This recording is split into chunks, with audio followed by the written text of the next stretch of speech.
everyone, and welcome to another Coffee and Hardtack, a digital program with the Civil War Museum in Kenosha, Wisconsin. This is a bi-weekly program where we're able to interview different Civil War historians and educators, and we're so excited for today's guest too. As always, I'm Jenn Edginton, Curator of Education here at the Kenosha Museum campus, and with me is Doug Dammann, who is the Director of the Education Department and the Curator of the Civil War Museum. And we're, like I said, really excited for our special guest, someone that has come to our museum a few times to help us out on different programs. So we're so excited to welcome Kathryn here. So thank you so much for joining us today, Kathryn. And thank you for inviting me, even if it is virtual.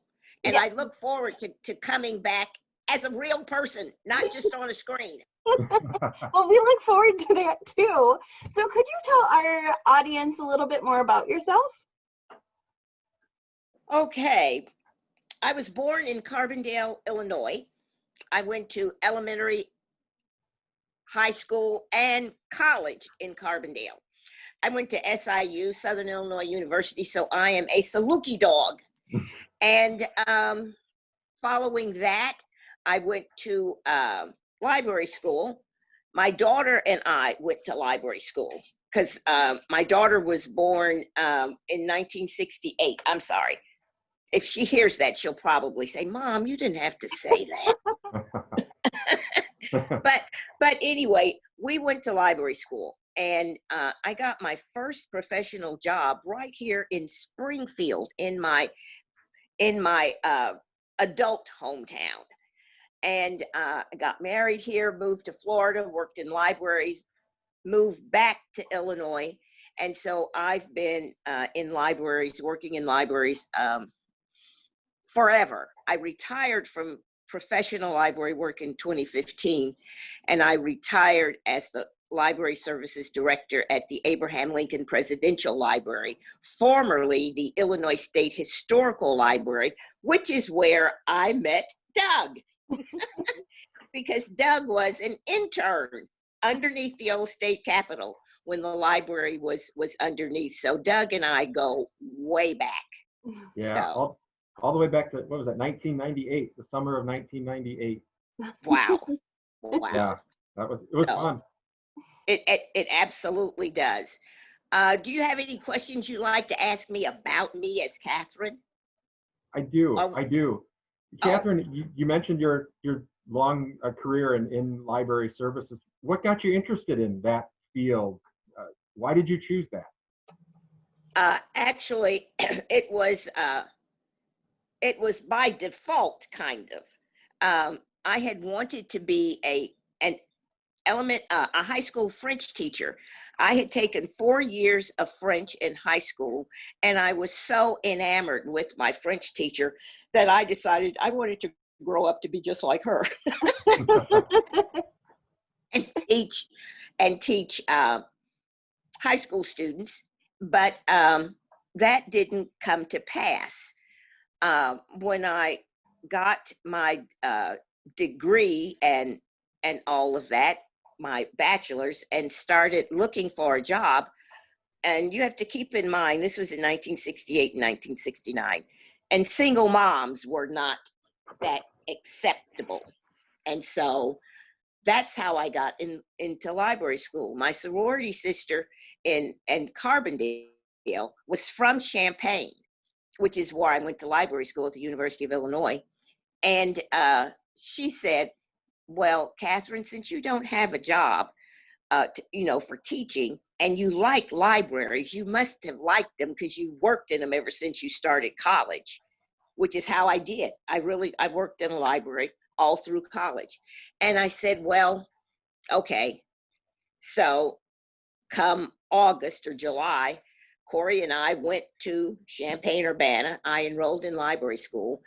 And then my mom passed away in January of 1970. And I was supposed to start school in January of 1970, but my mom had passed away and I had younger brothers and sisters at home, and I just could not leave them.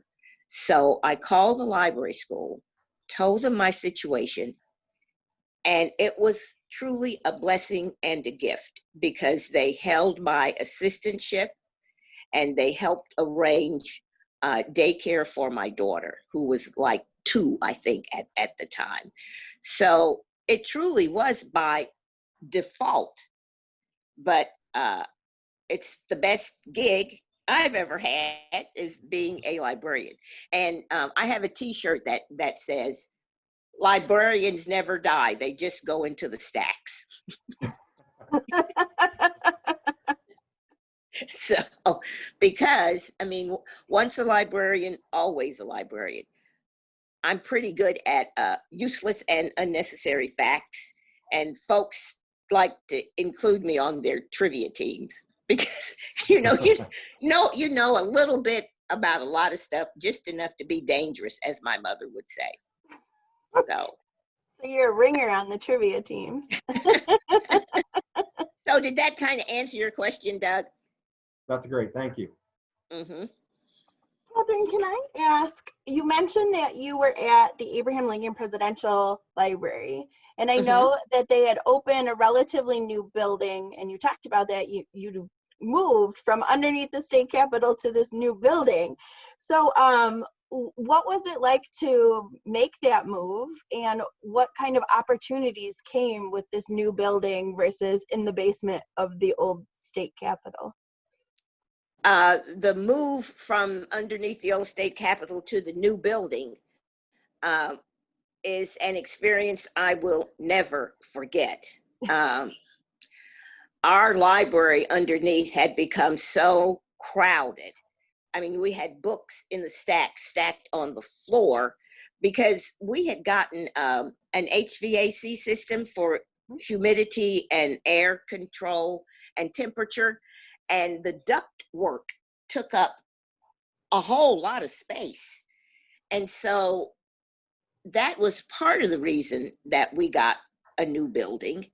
And another reason was to have appropriate care and feeding of the Gettysburg Address, which for many years had been in an inappropriate housing underneath the steps in the old state capitol upstairs, in like a box or whatever.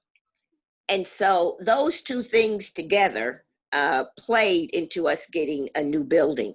And I must say that working on the design, construction, well, let's start back. Work planning, design, construction of the new Abraham Lincoln Presidential Library and Museum is something I will always remember. I was also involved in some of the initial charrettes that we had for the design of the museum building.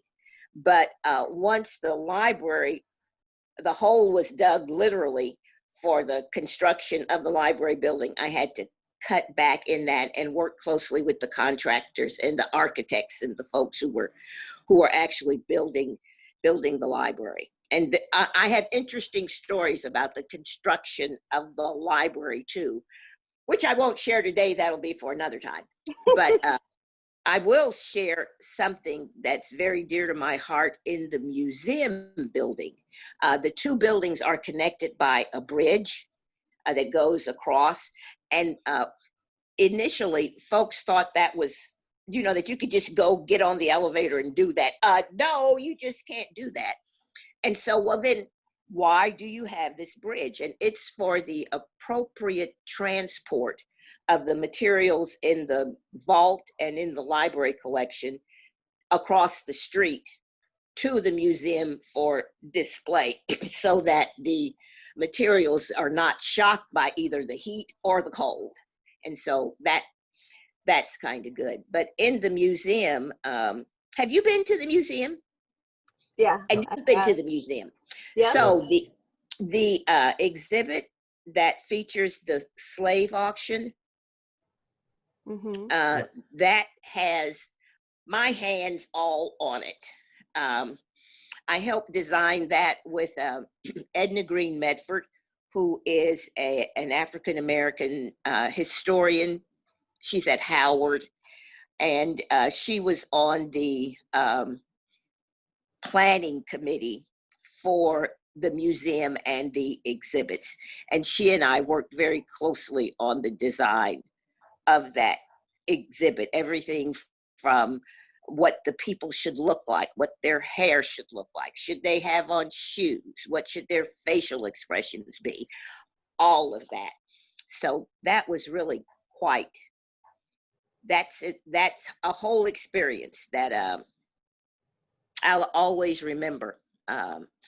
And the move from underneath to that building was, oh my goodness, I'll never forget that either. And the new building had closed stacks on mobile shelving. And so getting the books in order in the new building was quite a challenge. It was my second time moving a library collection, but I remembered things from when I worked in a library in Florida, at Florida International, and we moved from a temporary building to a new building in Florida. And one of my staff worked very closely with the moving company, and they were library movers, just not two guys in a truck. And to help keep the books in order. There is a very systematic way in which that was done. And part of our challenge was, since we were underground, how do you get the books to street level and get to where you're going? And the libraries they're one-way streets, and it was really quite a challenge, because we were sometimes going opposite the way of the traffic to get the books out, to get the materials out. They were like on movable book carts, more like bookshelves than carts. So it was, that's an experience I'll always remember too. So just from my own personal recollection of working at the old Illinois State Historical Library when it was underground, if you haven't been there, how this worked was there was also a parking garage underground. So as an employee that summer, Kathryn allowed me to park in the parking deck, and then every day I would go and get my parking ticket validated by someone in the library. And so I would validate it and give it to the person to get out of the parking deck. But our entire day was spent underground. And so you would drive in and park underground. And I can remember one day, it was, of course, summer in Springfield, which is hot and humid. And as often happens, a pretty serious thunderstorm rolled through Springfield. And I remember leaving the building in the afternoon and had no idea that any of this had happened, because we were underground the whole day. You had no windows. You didn't really know what was going on above ground. And so I imagine being above ground, Kathryn, was a unique experience once you got to the new facility. Indeed it was, because, and I'll always remember this too, the architect said, Mrs. Harris, very, very seriously, Mrs. Harris, what are your requirements for a new building? Very easy, I said, above ground and windows. And indeed, one of the architects did give me a window to put in my office until we moved, and I still have that window today. Oh, it has a beach. It has a beach scene and everything. it's really cool. That's so great. So I about lost my hair sometimes, and because it was a stressful but good stressful learning experience to build the library. I'll add one other thing about the library, the construction, and it is that the architect wanted to, and his name is Gio Obata with HOK Architects. I think they're located still in St. Louis.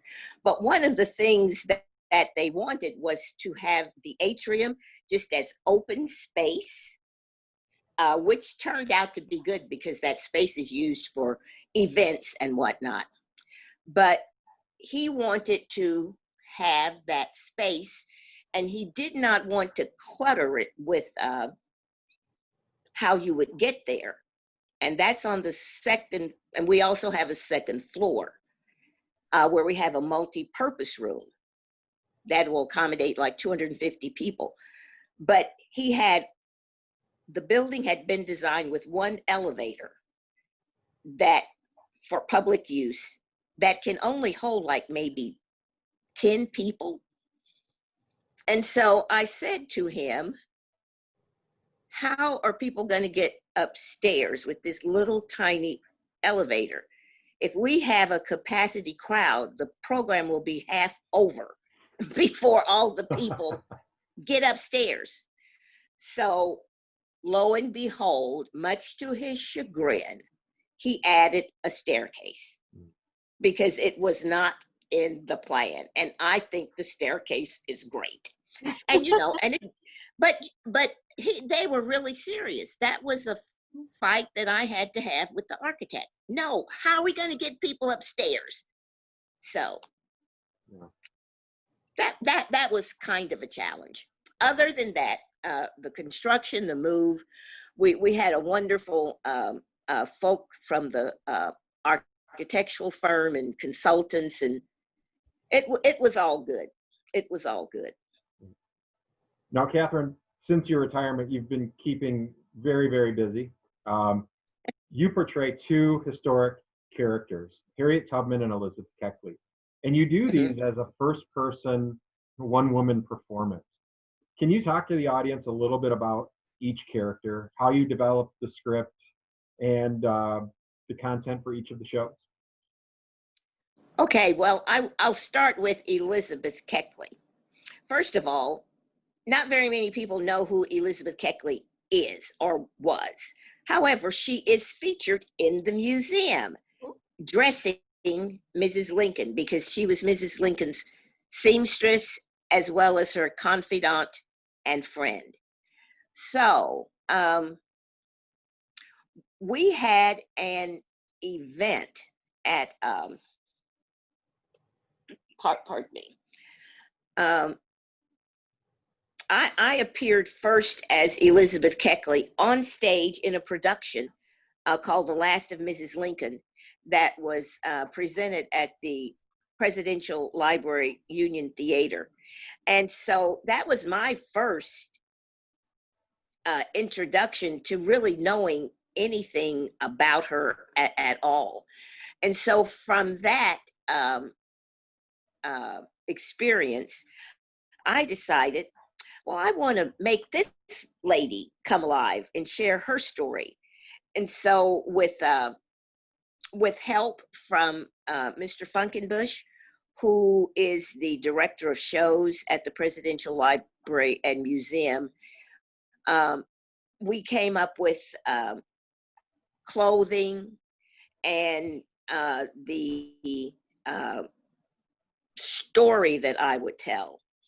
And the story that I told basically comes from Lizzie's own words in the book Behind the Scenes at the White House, 30 Years a Slave and 4 years in the White House. And that was written by Elizabeth Keckley herself. So I selected various, of course, I read everything. I read her book. Another book that I read at the time was Mrs. Lincoln and Mrs. Keckley, or Mrs. Keckley and Mrs. Lincoln. I forget which order the title is in, by Jennifer Fleischle. I read that, and another one that I remember reading was about the president's dressmaker, or something like that is the title, by, and I never knew how to pronounce her name, Shiana Ferry or something like that. So those were the basic items that I used to develop the monologue and the story that I have. And of course, now you can find information on the internet. and just Google and find all manner of information about anything. And that was not necessarily the case when I developed Harriet Tubman, because Harriet Tubman came, I think it was in about 1998, 99, somewhere along in there. We were still underneath the old state capitol, and the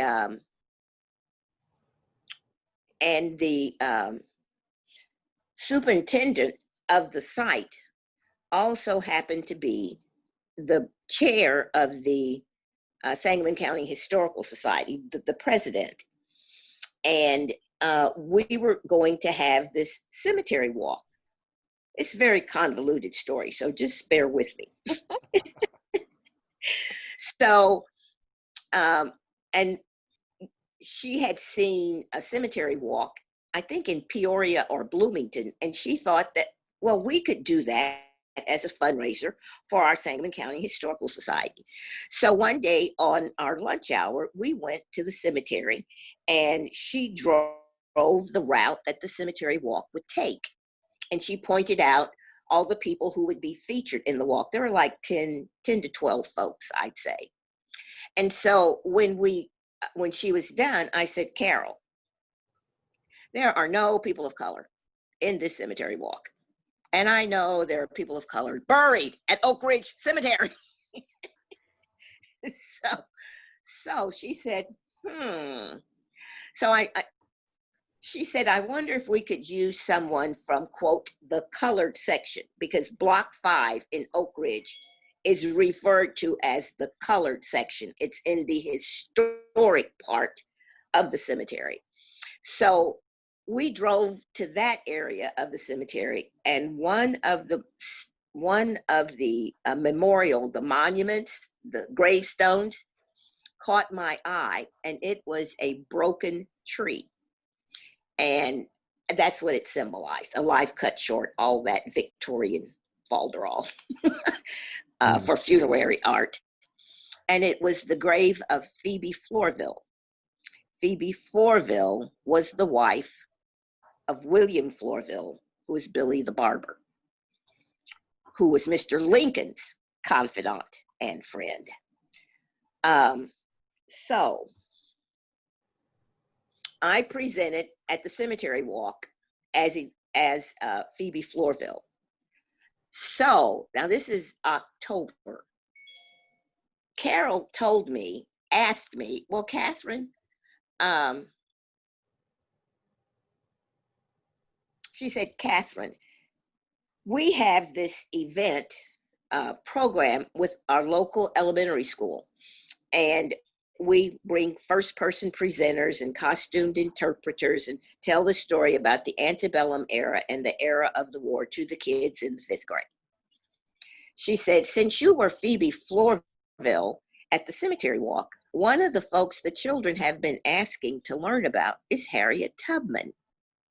She said, could you develop a Harriet Tubman character? I said, okay. Open mouth and insert foot again, which is how Phoebe Florville's story got told. So between that October and March, I learned everything I could. I read every book in the library that we had about Harriet Tubman. We had Wampin 2 books. I ordered one, and then, like I said, the internet was just kind of in its early years, but that's how I developed Harriet Tubman. So you do have to read a lot, and you really have to be prepared, because you never know what somebody's going to ask you.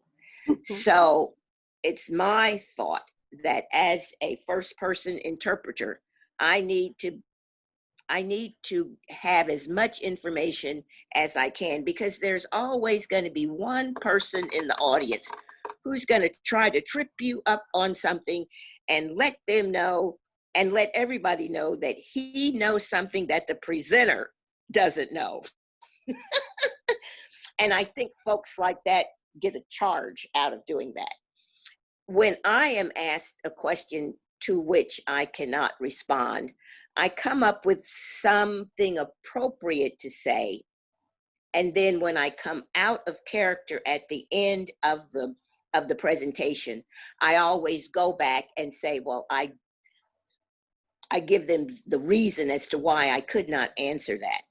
One of the things that folks, they always want to know, well, what would Harriet think about X in today? Or what would Lizzie think about X today? And it's, you really can't answer that because we can't get into that person's head. So I always have trouble answering those kinds of questions. I can only say what her feelings were at the time.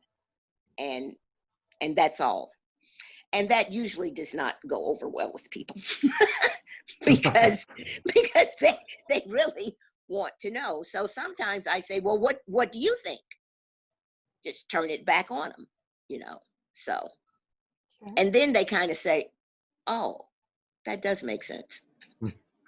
So, because, you certainly can't look at, at the past with 21st or 20th century eyes. You just cannot do that. It just does not work. So how was that for an answer? Kind of roundabout, but we got there. Do you notice if there's a lot of similarities or differences between the two women that you portray? And then do you feel that one is more challenging than the other to do when you're performing? Wow. The similarities are that they were both very strong women, but they are indeed very different. Harriet was an enslaved person. Elizabeth Keckley was born free, even though she was I'm not sure how to. Elizabeth Keckley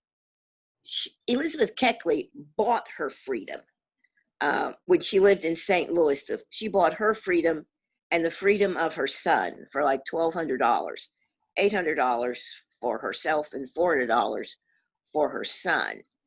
And how did she get the money? She was a seamstress, and she made dresses for not only when she got to DC, not only for Mrs. Lincoln, but also for Varina, or how do you say it? Or is it Varina? The First Lady of the Confederacy. I've never heard anybody say her name, Varina. It's either Varina or Varina. So let's call the whole thing off. Tomato, whatever. But so they are very, they are two very different women. Elizabeth was literate. She wrote a book that I've already referenced. Harriet Tubman, she was not literate, but she was smart as a whip. Mm-hmm.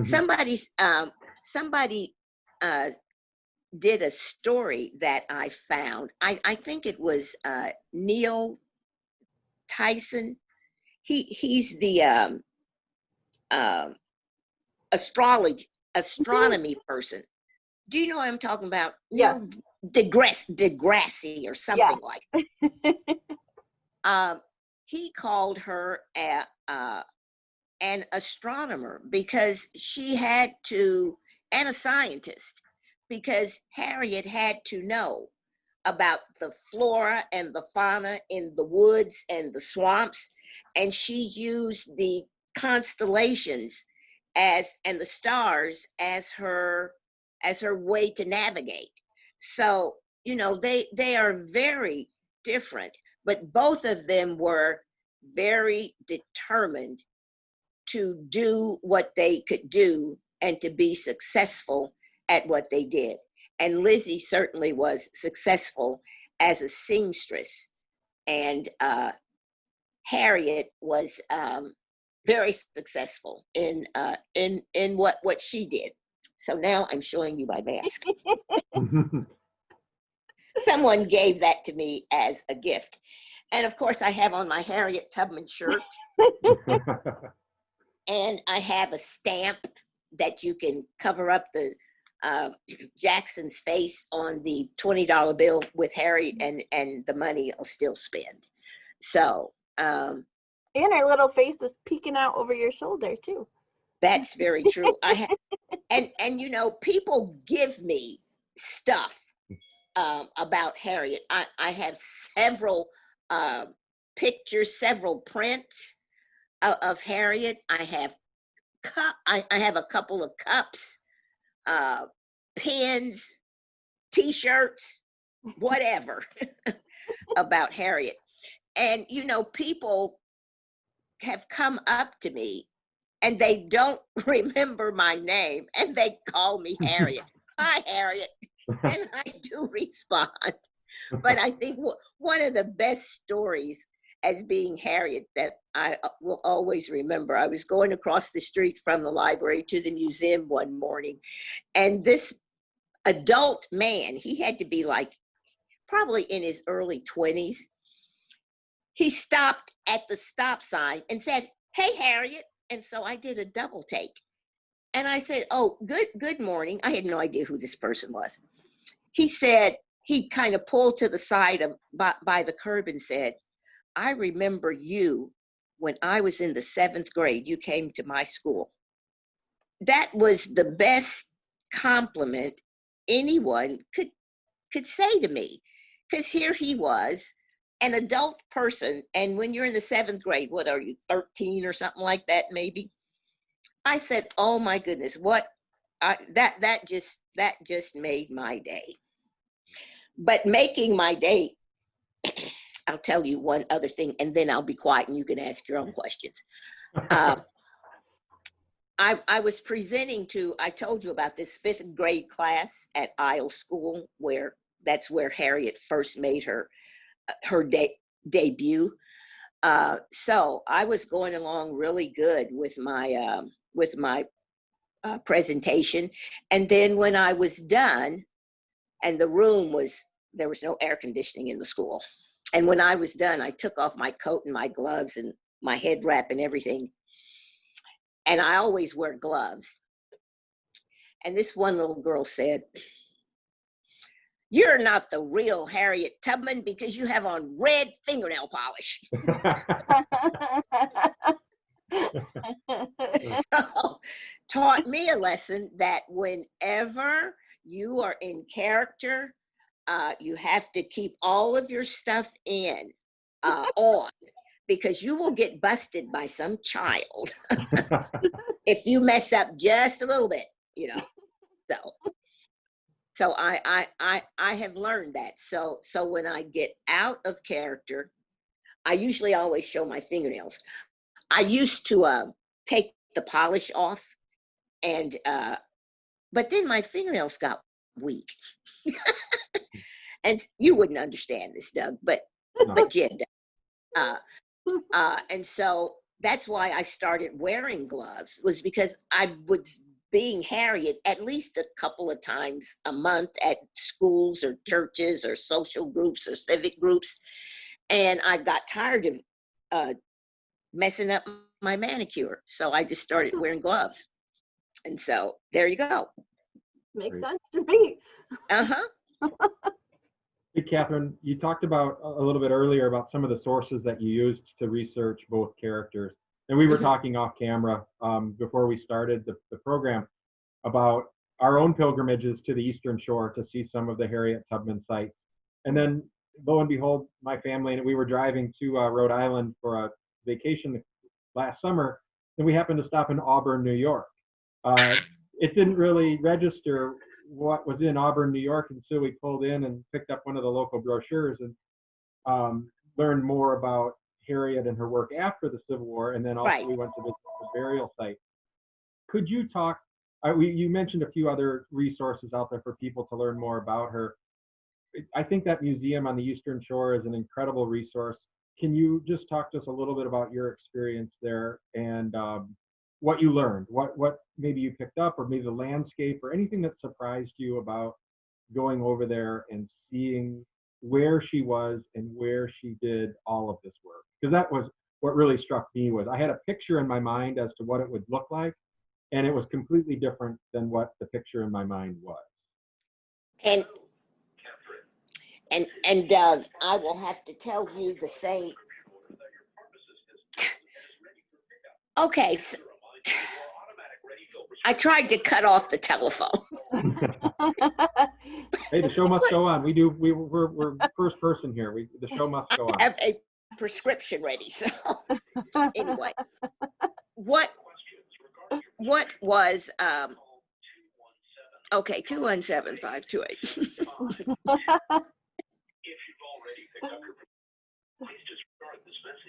Come on. Come on. Okay. All right. And Doug, I had a similar reaction.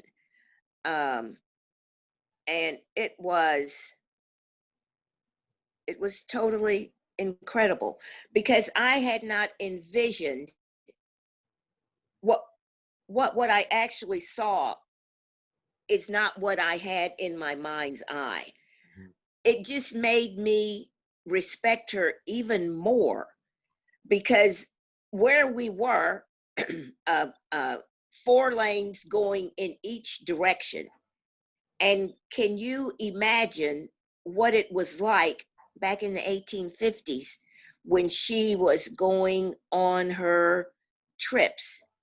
It was just all swamp and marsh, and oh my goodness, it was, I think, seeing that and the challenge that she experienced in getting people to freedom in conditions such as that just made me love her even more. So it was very moving. And crossing that bridge, I said, oh, how did she do well, I know from whence she got the courage because she was a very religious woman.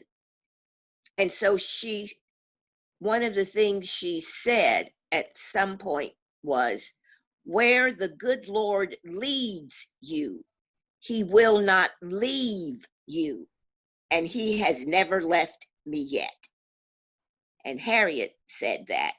And I think a lot of it, doing what she did, was based on faith.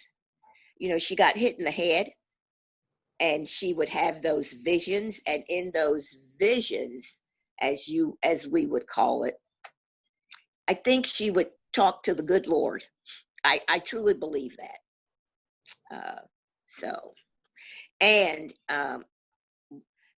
Going to Auburn has significance not only because Harriet Tubman lived there, but William Seward is from Auburn as well. And in fact, they're kind of like neighbors. Their houses are pretty close by, one to the other. And Seward sold, or whatever, the house where Harriet lived. So they were buds, so to speak, and knew each other even before Mr. Seward became a member of Mr. Lincoln's cabinet. So I thought that was a neat connection to make too. So what exactly did you ask me, Doug? I forgot. It doesn't matter. You answered it beautifully. It doesn't matter. Oh, okay, good. Absolutely. Well, thank you so much for joining us today, Kathryn. It was a really great conversation. I know, it went by so quickly. It sure did. My goodness. Well, like I said, I look forward to the day when I can come back as Harriet or Elizabeth and visit with your guests. I'll say one more thing. People have asked me, Kathryn, do you ever get confused as to which person you're going to be? I said, when I put on the period clothing, then I put on the clothing for the right person, and that's the person that I channel, and that's the person that comes out. Do you ever use some of her words for the other person? No, I try to keep them in two. That's one thing that I can compartmentalize is Harriet and then Lizzie. And I respect both of them a lot. So thank you guys for inviting me. And I look forward to this, to seeing this in cyberspace. Well, thank you so much. And thanks to everyone for watching. We'll see you next time.